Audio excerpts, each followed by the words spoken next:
Hey guys, Nate with Teed & Brown back with our final update. We are now exactly 1 month into our seed germination study. We'll have no germination from these top line of pots here. I've received no water. This is exactly what we expected coming into this. Seeds need water to germinate. The next row here again, the pots receiving water 1 day per week. Still very thin and sparse. Not a whole lot of germination. Nothing you would be happy with on a lawn here. You can see more than enough soil. Not really a lot of grass there. We're not happy with these results. You can't water just once per week. Then down here at the end, pots receiving water multiple times a week, either 3 times or 5 times per week, are doing much better. We're seeing a lot of germination and maturation, especially here in the 5 times per week pots receiving water every single day. That's what we expected. Seed needs water every single day to have optimal success. I've mowed the tall fescue pots, perennial rye pots, and the fine fescue pots about every 5 days since they germinated. However, the Kentucky Bluegrass, which I've explained is the slowest to germinate and develop, I have not mowed that yet.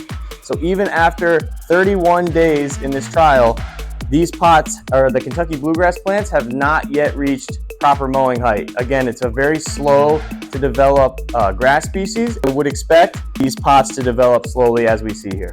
As far as a watering recommendation when you're seeding, it's hard to give an exact time and amount of days because every lawn is different. The soil is different. The amount of sun exposure that the lawn gets is different. Now that's going to influence how much water the soil loses to the atmosphere. But as far as a recommendation, we recommend applying enough water to keep the top inch of the soil moist when we seed, as that is where all the seed is once we aerate and seed the lawn. It's not just enough to water the seed until it germinates. You need to continue to water that seed daily once it germinates, as the roots are very short and they're going to need a lot of water at the surface to continue to grow and develop.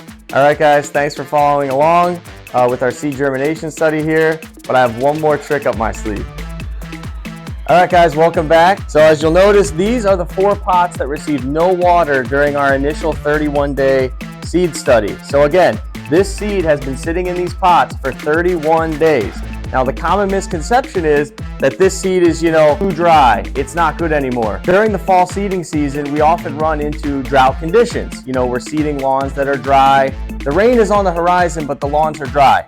We're gonna try to prove that seed sitting in dry soil is not ineffective any longer. It's just sitting there waiting for moisture to come along. So we're gonna add some water to these pots every day for the next 14 days to see what happens. See you next week.